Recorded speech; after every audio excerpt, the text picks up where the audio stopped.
जय हिंद। आज हम लोग जानेंगे रसायन शास्त्र के बारे में। रसायन शास्त्र क्या होता है तथा रसायन शास्त्र के उपयोग हम लोग कहाँ कहाँ पे कर सकते हैं। ये जो रसायन विज्ञान होता है, रसायन विज्ञान को स्टूडेंट अपने आपके हिसाब में बहुत ही कठिन सब्जेक्टों के रूप में लेते हैं, जबकि ऐसा होता नहीं है। बहुत ही कठिन सब्जेक्ट नहीं होता है, बहुत ही मजे का सब्जेक्ट होता है। लोग इसे बस पढ़ना नहीं चाहते हैं। जो काम आप करना चाहेंगे वो आपको बहुत ही काम हल्का लगेगा, जो करना ही नहीं चाहेंगे वो लगेगा भारी। तो जिसको करना ही नहीं चाहे उसकी बात ही क्या है। लेकिन यदि आप लोग इसको पढ़ेंगे तो बहुत ही मजा का सब्जेक्ट होता है। इसको समझाना हमारी जिम्मेदारी है। हम किस हिसाब से समझाएंगे, इसको हम परफेक्ट फुल समझाने की कोशिश करेंगे, पूर्ण से समझाने की कोशिश करेंगे। यह रसायन शास्त्र होता क्या है, रसायन शास्त्र के बारे में समझेंगे। रसायन शास्त्र, ये जो रसायन शास्त्र होता है, रसायन विज्ञान किसी भी पदार्थों के गुणों, संघटकों तथा रासायनिक प्रतिक्रियाओं के अध्ययन करना ही रसायन शास्त्र कहलाता है। कोई भी पदार्थ हो गया, उसके गुण का, रासायनिक प्रतिक्रिया का तथा संगठन का किस प्रकार से बना है, इसी का अध्ययन ही कहलाता है रसायन विज्ञान। जो रसायन विज्ञान होता है, रसायन विज्ञान के जनक लेवाइजियर को कहते हैं। लेवाइजियर, रसायन शास्त्र के जनक लेवाइजियर। रसायन शास्त्र के जनक हम लोग कहते हैं लेवाइजियर। जो भारतीय रसायन शास्त्र के जनक है, भारतीय रसायन शास्त्र के जनक, भारतीय रसायन शास्त्र के जनक, भारतीय रसायन शास्त्र के जनक वो है पीसी राय। पीसी राय, प्रफुल्ल राय, प्रफुल्ल राय को हम लोग कहते हैं भारतीय रसायन शास्त्र के जनक। केमिस्ट्री में जो लेवाइजियर है बहुत ही अपना योगदान दिए, इसलिए इन्हें हम लोग कहते हैं रसायन शास्त्र के जनक। और जो पीसी राय है, पीसी राय को हम लोग भारतीय रसायन शास्त्र के जनक कहते हैं। तथा ये जो पीसी राय है, ये नाइट्रेट विज्ञान के जनक भी हैं। नाइट्रेट विज्ञान के जनक, नाइट्रेट विज्ञान के जनक, नाइट्रेट विज्ञान के जनक पीसी राय, प्रफुल्ल राय। ये जो पीसी राय है, ये अभी अपना योगदान नाइट्रेट विज्ञान में बहुत ही योगदान दिए, इसलिए इनको नाइट्रेट विज्ञान का जनक कहते हैं, पीसी राय को।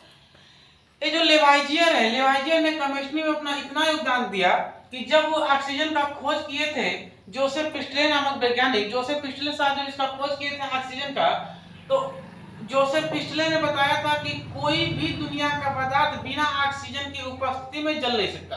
यानी ऑक्सीजन का यदि अनुपस्थिति है तो बिना ऑक्सीजन की अनुपस्थिति में कोई पदार्थ नहीं जल सकता।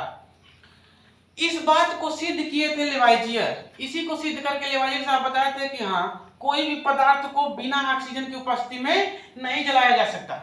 लेकिन दुनिया का एक ऐसा पदार्थ होता है जर्कोनियम। जर्कोनियम एक ऐसा पदार्थ होता है जिसे बिना ऑक्सीजन की उपस्थिति में भी जला सकता है। यानी ऑक्सीजन का यदि अनुपस्थिति है, ऑक्सीजन अनुपस्थित है, उस अवस्था में भी हम लोग किस जर्कोनियम पदार्थ को जला सकते हैं। यानी जर्कोनियम जल सकता है ऑक्सीजन की अनुपस्थिति में। जर्कोनियम को छोड़कर दुनिया के सभी पदार्थ ऑक्सीजन की उपस्थिति में ही जलाए जाते हैं। इस बात को सिद्ध किए थे लेवाइजियर नामक वैज्ञानिक ने। और ऑक्सीजन का खोज किसने किया था? ऑक्सीजन का खोज जोसेफ प्रिस्टले, जोसेफ प्रिस्टले नामक वैज्ञानिक, Presley, Joseph Presley. Joseph Presley ने खोज किए थे ऑक्सीजन का और यही बताए थे कि बिना ऑक्सीजन के कोई भी पदार्थों को जलाया ही नहीं जा सकता। और इस बात को सिद्ध कर दिए थे लेवाइजियर नामक वैज्ञानिक। तो इसलिए इन्हें कहते हैं रसायन शास्त्र के जनक। तथा पीसी राय ने अपना भारतीय रसायन शास्त्र के जनक, भारतीय रसायन विज्ञानों में खोज की, इसलिए पीसी राय को कहते हैं भारतीय रसायन शास्त्र के जनक। तथा नाइट्रेट विज्ञान के भी जनक कहते हैं। नाइट्रेट के खोज के लिए, नाइट्रेट विज्ञान की खोज में पीसी राय ने अपना बहुत ही योगदान दिए, इसलिए इन्हें नाइट्रेट विज्ञान का जनक भी कहते हैं। जो रसायन शास्त्र होता है, रसायन विज्ञान होता है, यह रसायन विज्ञान को हम लोग विज्ञान का विज्ञान कहते हैं। रसायन विज्ञान को किसका विज्ञान कहते हैं? रसायन विज्ञान को कहते हैं विज्ञान का विज्ञान, विज्ञान का विज्ञान। विज्ञान का विज्ञान किसे कहेंगे? रसायन शास्त्र को। विज्ञान का विज्ञान रसायन शास्त्र, ठीक। तो रसायन शास्त्र को कहते हैं विज्ञान का विज्ञान। यानी विज्ञान हम लोग कोई पढ़ ले, उसमें केमिस्ट्री जरूर आ जाता है। जैसे बायोलॉजी पढ़ते हैं, भले ही जो डॉक्टर लोग होते हैं बायो पढ़ के डॉक्टर होते हैं, लेकिन जो दवाइयाँ लगाते हैं, दवाइयाँ जो देते हैं, वो कौन सी का है? केमिस्ट्री का। तो विज्ञान का विज्ञान रसायन विज्ञान। भौतिक विज्ञान में हम लोग मॉलिक्यूल जब पढ़ेंगे, एटम पढ़ेंगे, तो जो एटम आता है तो कोई भी पदार्थ जो मिलके बना होता है, मॉलिक्यूलों से मिलके बना, एटमों से मिलके बना होता है। तो जब एटम से मिलके बना होता है कोई भी पदार्थ, तो जो एटम है वो अभी किसका भाग है? रसायन विज्ञान का। इसीलिए रसायन विज्ञान को हम लोग कहते हैं विज्ञान का विज्ञान। सभी विज्ञान का ही विज्ञान होता है रसायन विज्ञान। विज्ञान का विज्ञान रसायन विज्ञान। रसायन विज्ञान की खोज लेवाइजियर। भारतीय रसायन विज्ञान की खोज पीसी राय। नाइट्रेट विज्ञान की खोज, नाइट्रेट विज्ञान के जनक पीसी राय। ऑक्सीजन की खोज जोसेफ प्रिस्टले। किसने बताया था कि बिना ऑक्सीजन के उपस्थिति में कोई भी पदार्थ नहीं जल सकता? Joseph Presley. इसको कोई भी पदार्थ ऑक्सीजन की उपस्थिति में जल सकता है, इसको सिद्ध किसने किया था? लेवाइजियर नामक वैज्ञानिक ने। रसायन शास्त्र के जनक लेवाइजियर। विज्ञान का विज्ञान रसायन विज्ञान। अब जिसे देखेंगे तो कोई भी पदार्थ होता है, किसी भी पदार्थ के भौतिक अवस्था, रासायनिक अवस्था, कितने अवस्थाएं होती हैं, इनके अवस्था के बारे में समझेंगे। तो ये लेवाइजियर थे, लेवाइजियर ने पदार्थों के बारे में बताए थे कि जितने भी पदार्थ होते हैं, पदार्थों को हम लोग मुख्यतः दो भागों में बांट सकते हैं। पदार्थ को कितने भागों में बांटा जा सकता है? दो भागों में। पदार्थ को बांटा जा सकता है दो भाग में। पहला इसको हम लोग बांटेंगे भौतिकी आधार पर। भौतिकी आधार पर, भौतिक। दूसरा पदार्थ को हम लोग बांटेंगे रासायनिकी आधार पर, रासायनिक आधार पर। तब तक आप लोग इसका इतना स्क्रीनशॉट लेंगे। हम लोग जानेंगे पदार्थ के बारे में। ये पदार्थ क्या होता है? दुनिया का कोई भी वस्तु हो, कोई भी चीज हो, यदि स्थान घेरती है, उसमें भार है, तो उसे हम लोग क्या कहेंगे? पदार्थ। स्थान घेरती हो, भार होगा तो क्या कहेंगे? पदार्थ। ठीक, स्थान घेरती हो, भार हो, पदार्थ कहलाएगा। पदार्थों को हम लोग इसको दो भागों में विभक्त कर सकते हैं। पहला इसको विभक्त कर सकते हैं भौतिकी आधार पर, दूसरा विभक्त कर सकते हैं, दूसरा होता है रासायनिकी आधार पर। अब भौतिकी आधार पर पदार्थों को हम लोग कैसे बांट सकते हैं? भौतिकी क्या होता है तथा रासायनिकी क्या होता है। अब भौतिकी को समझेंगे। जैसे कौन आपको उमच के एकदम मार दिया, कैसा चोट दिया? वो भौतिक चोट दिया। सांड उठा के फेंक दिया, पटक दिया सड़वा, तो कैसा चोट दिया? भौतिकी चोट दिया। सांप काट लिया, कैसा चोट दिया? वो कैसा आघात पहुंचाया? रासायनिकी पहुंचाया। कोनो लड़की देखेंगे झोंटा हिला के उखाड़ देती है, सब बाल उखाड़ लेगी, कैसी चोट देती? भौतिकी। यानी जिसको हम लोग ऊपर से देख सकते हैं, आसपास करके पता चल सकता है, उसको हम क्या कहेंगे? भौतिकी आधार। जो हमारे आंतरिक रासायनिक पदार्थों के द्वारा आघात पहुंचाते हैं, उन्हें हम लोग क्या कहेंगे? रासायनिकी आधार पे। ठीक है, तो भौतिकी आधार। जैसे छोटा लड़का उड़का को देखेंगे तो अगर बहुत ज्यादा परेशान करेंगे तो खिंचा के पूरा दांते होते काट लेता है, कैसा है वो? भौतिकी। अगर वही में दांत से विष छोड़ देंगे, लड़की लोग दांते होते काट लेती है, दांतवा से यदि वही में विष छोड़ देंगे तब जहर अगर छोड़ देगी तब किस आधार? रासायनिकी आधार। ठीक, तो यदि बाहर से जो हमको दिखाई देते हैं उन्हें कहेंगे भौतिकी। जो आंतरिक रासायनिकी पदार्थ पर निर्भर होते हैं उन्हें हम लोग कहते हैं रासायनिकी। ठीक, यहां तक समझ में आया? तो जो भौतिकी होते हैं इसको हम लोग बाहर से देख सकते हैं। सांड पटक दिया, भौतिकी। क्यों? को उमच को मार दिए, भौतिकी। हीरो का देखते हैं गुंडवा मार के कपार फाड़ देता है, कैसा रहता है वो? भौतिकी। यानी बाहर से दिखाई देता है। लेकिन वही पे मलहम पट्टी कर लिया जाएगा तो मलहम पट्टी करता हुआ दिखाई देगा, वो मलहमा कैसे अभिक्रिया कर रहा है कोशिकाओं से, कैसे कोशिकाओं को ठीक कर रहा है, जोड़ रहा है, वो कैसा हुआ? रासायनिकी। तो जो भौतिकी पदार्थ होते हैं, भौतिकी पदार्थों को हम लोग कितने भागों में बांट सकते हैं? इन्हें भौतिक अवस्था में यानी देखने के आधार पर कितने भागों में बांट सकते हैं? 5 भागों में। भौतिक पदार्थों को कितने भागों में बांट सकते हैं? 5 भाग में। पहला जो भौतिक पदार्थ होता है ये होता है ठोस, दूसरा होता है द्रव, इसके बाद गैस, ठोस, द्रव, गैस। चौथा होता है प्लाज्मा, प्लाज्मा। और पांचवा इसका ठोस का भाग होता है बोस-आइंस्टीन कंडेंसेट। बोस-आइंस्टीन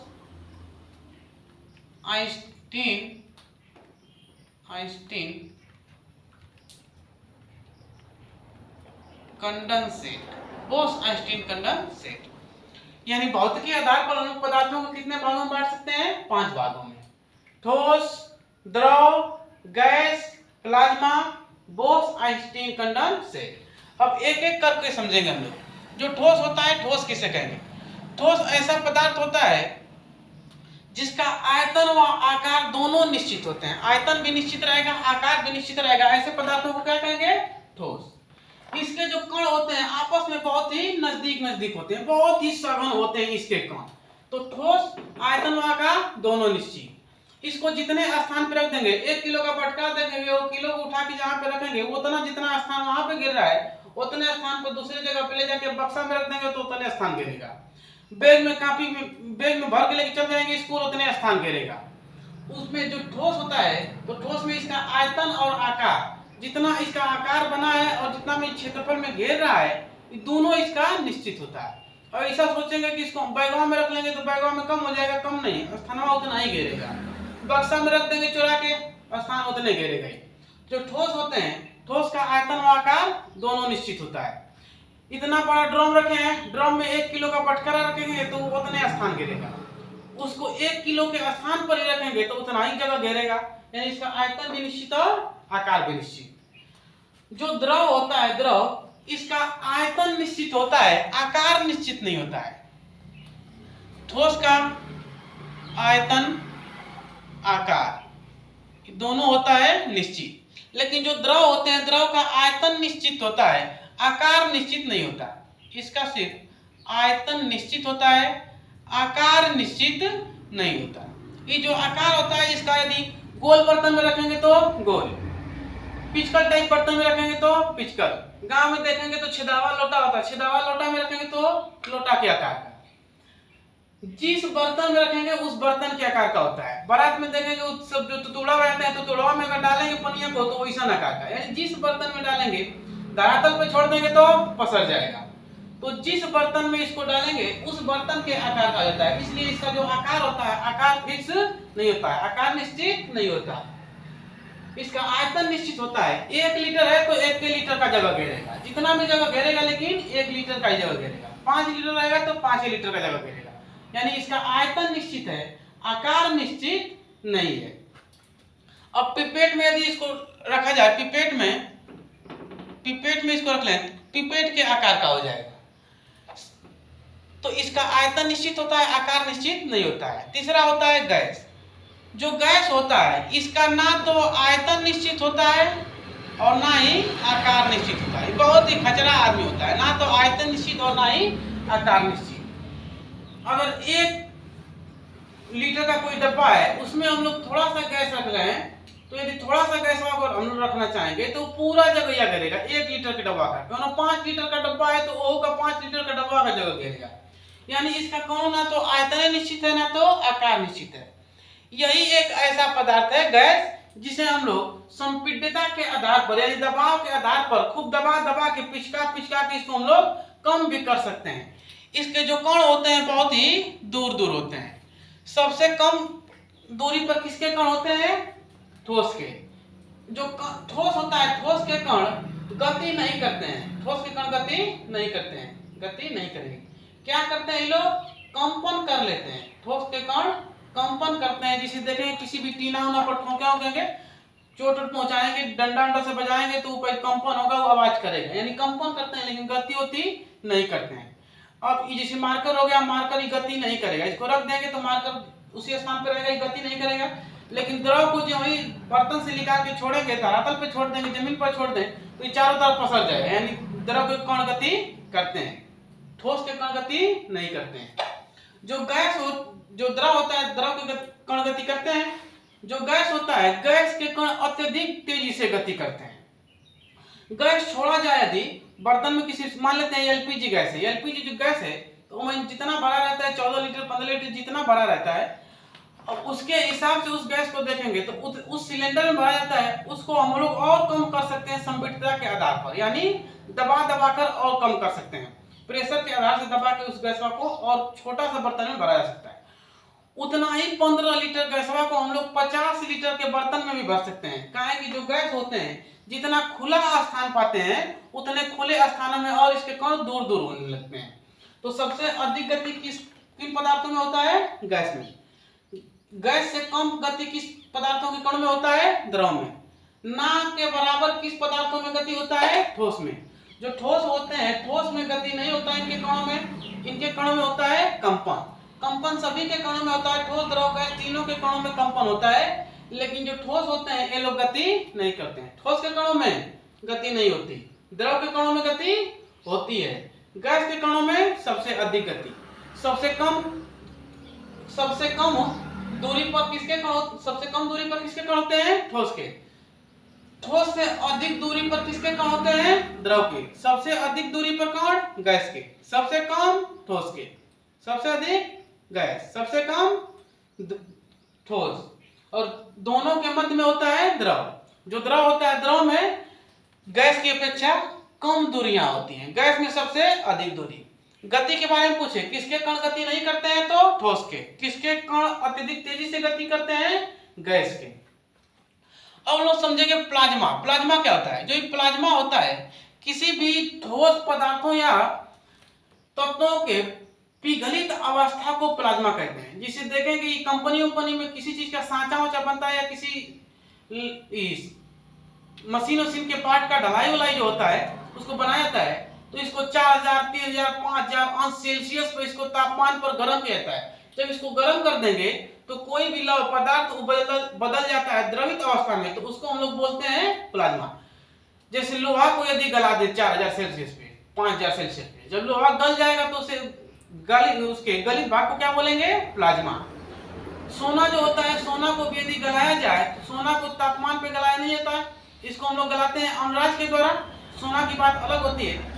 अब मान लेते हैं कि तांबा को गलाया है, तांबा को भी तापमान दिया जाए 3000, 4000, 5000, जितना तापमान पे गल सके, तो उसके गलित भाग को हम लोग क्या बोलेंगे?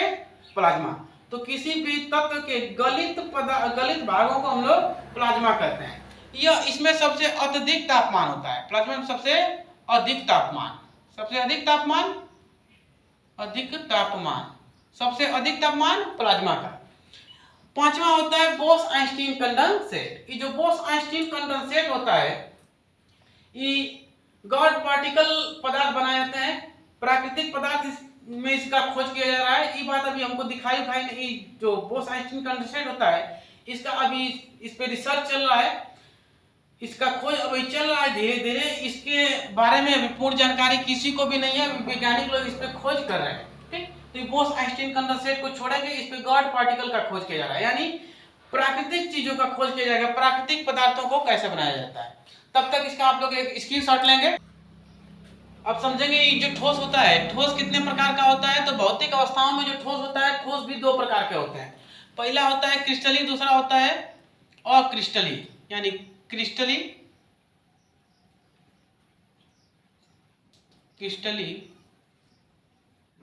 अक्रिस्टली।